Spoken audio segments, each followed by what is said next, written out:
Hey everybody, well, we've got a bit of an unplanned video this week.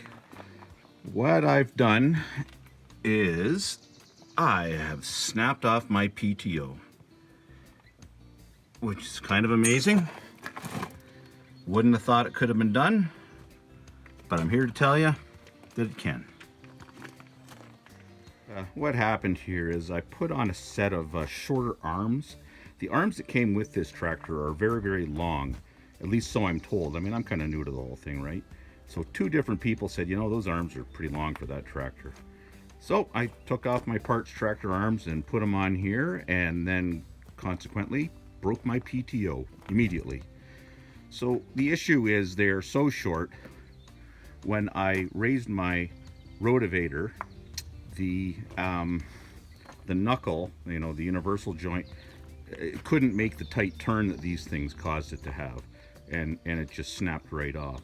So I'm going to have to change this PTO shaft, obviously, and I think I'm going to move back to the longer arms. The problem I was having is my upper link arm wasn't quite long enough to get like my blade and stuff into the proper configuration, but I've decided that it's probably easier to either buy or lengthen this arm. I'll just weld a piece of pipe over it and lengthen it about 4 inches. Than it is to go through breaking the PTO shaft again, because I didn't have this problem before, and my parts tractor only has one, and I'm not too interested in doing it again. I've pulled the tractor over into the shade. I don't think this is going to take all that long. Depends what else I get into, I suppose, while I'm here. But I should get shade here for most of the day. All right, let me give you a little rundown on the plan here. So I actually did go ahead and take this off of the parts tractor already. I didn't record it, but that way I can make all my mistakes on the parts tractor and make less mistakes on the real thing. So the plan is, first of all, I got to get all of these arms off and out of the way. I've got to get this whatever it's called mechanism set up here out of the way. Tow bar, something bar. Anyway, all of this gotta go. That arm too, and then I can get into this plate right here. I guess I'm gonna have to take the pump off because obviously it's got some hoses running to it, and then I'm good to go. There's 12 bolts. That plate comes off. There's a bit of a mechanism. This goes into a gear on the other side, unbolts, comes off, and I just hopefully replace them. Hopefully. While I'm here, there are a few things I want to clean up. Like these bolts that have been put in are cross-threaded. I'm pretty sure they're cross-threaded anyway. They don't look like they're going in straight to me. Probably the wrong threads if the rest of the tractor is any indication. You know, and whatever else is kind of here. I have been having a little bit of a fight with water in my hydraulic oil. So when I've got this off, the whole chamber in the back part here is exposed, and I can maybe clean out what I can see. You know, there's things that can do, but this really shouldn't take all that long. The only issue is there's a lot of stuff that comes off before I can get to the fun part, and this stuff is kind of heavy. So, you know, it comes with its own set of issues. Anyway, let's get to it. The first thing I have to do is drain that oil.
Okay, so you see what I've done there. I put that longer bolt in the top just to catch the whole plate when it releases. There's a shaft in here that's going to have to pull out, so you can't just let it fall. But it's not that heavy. I don't know, 40-50 pounds. But just the same, you don't want it coming off in a hurry. So yeah, that's what I do. I put those bolts in part way and give it a bit of room to wiggle off, pry it a bit, and next thing you know, it's done.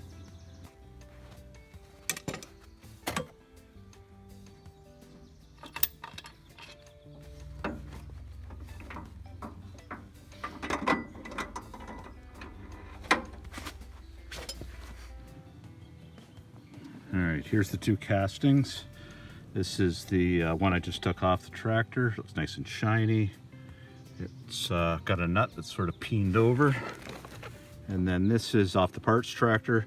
It's an Allis-Chalmers, but it's also made by Fiat, and you can see that the two castings are very similar.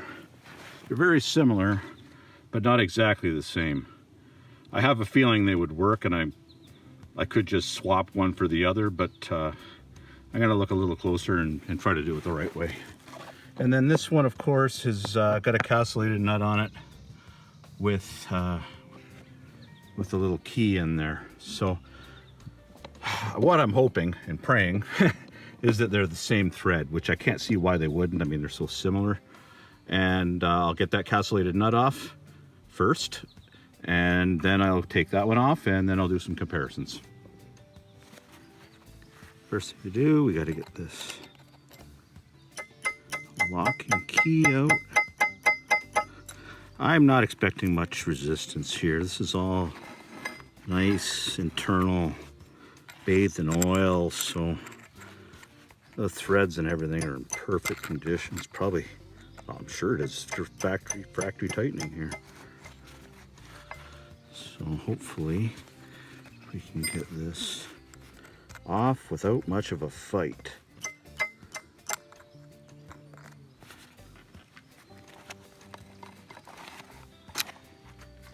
Okay. Okay, here's my goofy setup. 1.25 inch socket on that. Biggest pipe wrench I own. Biggest pipe wrench you can probably get on the other side. So but it's a right hand thread. Let's see how it goes. Look at that, it came. Ha ha, it came easily. Go Hull.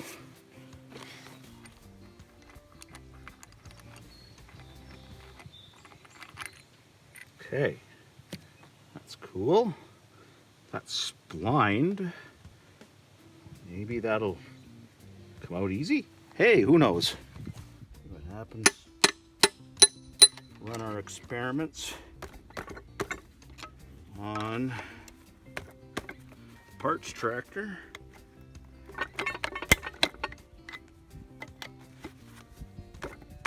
That ain't working.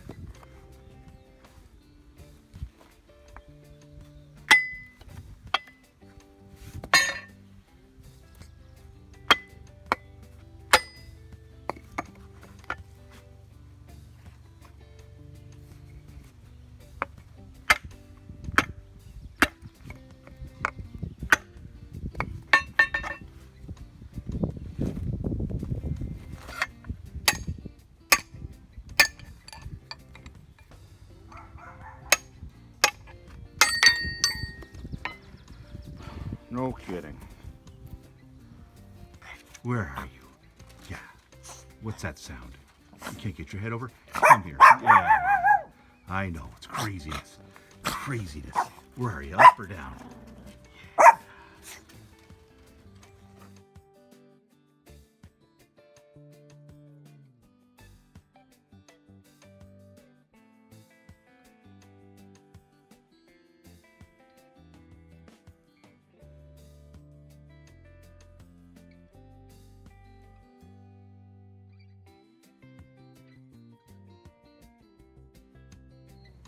Okay, they look to be identical, brother and sister.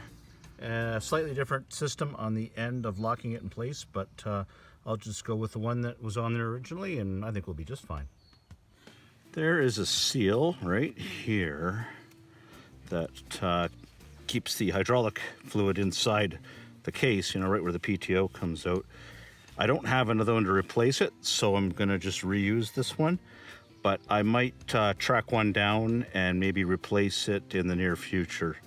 This one looks pretty good. It's, you know, no rough parts on the edges or anything, so maybe it'll do. But you know what, I'll probably order one in. Probably take a while to come in, so I'll have it, and next time I get into this, I'll replace it. I see here on the shaft where that seal connects. This, of course, will be two parts that I've never mated before. What I'm going to do, I'll just go down and get a little emery cloth and just clean that right up. So if it seats in a slightly different spot, it will still seal. Okay, there we go. There's a little bit of pitting on there, but I think it's outside of where the gasket rides, so it should be okay. I'll keep an eye on it, and like I said, I'll pick up another gasket.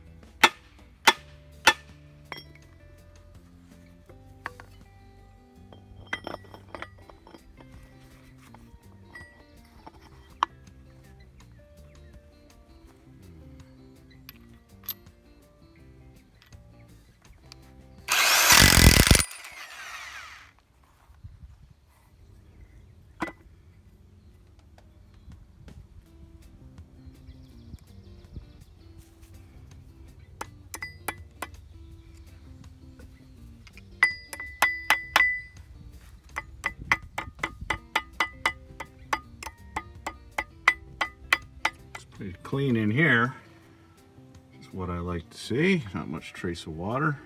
Those gears all look pretty much brand new. Clean, clean, clean. This gasket doesn't, I don't know, it's not the greatest, but I've seen worse.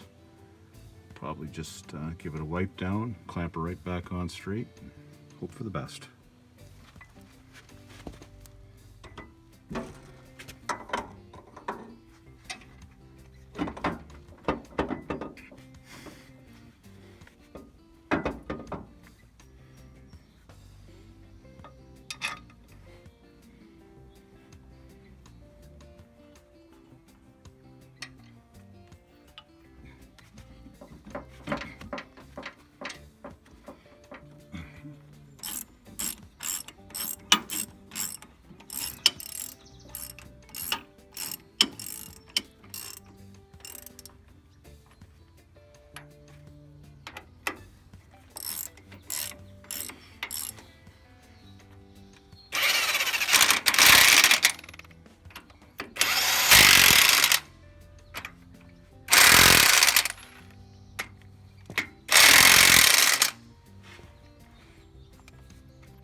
So here she is, all back together, with the only exception being this chain, this hold back chain. It's downstairs soaking because the threads are a little bit, well, they're rusted. Let's just say they're rusted. I decided to give the short arms another chance because I can't really blame them. The issue really was user error on yours truly. I have had some trouble with the hydraulics on this unit, which I didn't film or record because honestly it was just a nightmare of trying and trying and trying. Turned out that I had a leak on the intake side of the hydraulic pump, and I just had to put a new gasket in, tighten a couple of little nuts, and she's good to go. But while I had those problems with the hydraulics, I had changed this lever here from position to control, or for constant arm movement. So there was only two settings, and that was up or down, no in between.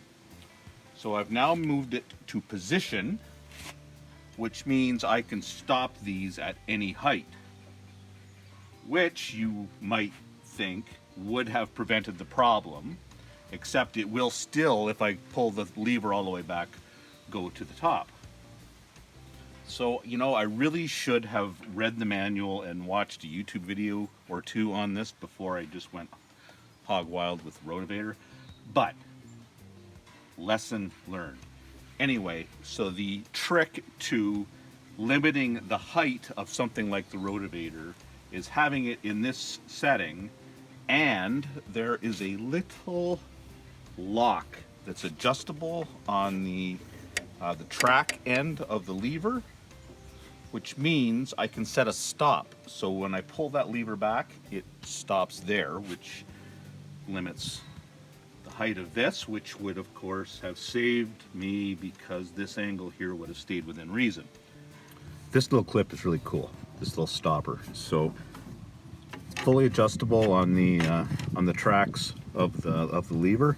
So let's say in this case, your lever, you found just the spot where you want your maximum height to be, then you can just take this thing, bump it up against it, give her a little tighten, and then you can control your device from the ground to a certain height, but not further. But if you really do need to raise it, or you can raise it safely, then you can just push this thing over and go right by it. Right? See, it's like a two-stop. Oh, stop there. That's the height I want to travel or whatever. But you know what? Oh, here's the situation. I need to bring that thing up. So let's bring it up. Just go around it and up. So this is also pretty cool. That same clip that I just called a stop. Let's say you were in a different situation. You wanted your lever to be right there because that gives you the perfect height for your arms in the back, and you are not wanting to change that for 3 hours. In fact, it's important you keep it the same. You just take that, slip it over the arm, give her a tighten, and that baby's locked in. Let's say under absolutely no circumstances you want your arms to raise past a height. You put it in backwards like this. Okay, give that a tighten, and that arm can't get past that, and you really got to be pushing. I suppose you probably could force it past, but that's a real push. So I think you'd know the difference between that and the other side, which is kind of rounded and slides over fairly easily. I like to think it was designed so that it can't go past here. Don't let it go past here. Anyway, this little clip is really cool, and had I known how to use it in conjunction with this other little lever, I would not have had the problem I just had with the broken PTO. I've got her all back together again. Probably tomorrow night I'll try to hook the rotavator back up to it and give it a go. For right now, I've got a huge mess of tools and whatnot I got to deal with. So I think I'm going to end the video with this. If you enjoyed this, I would really appreciate it if you would subscribe.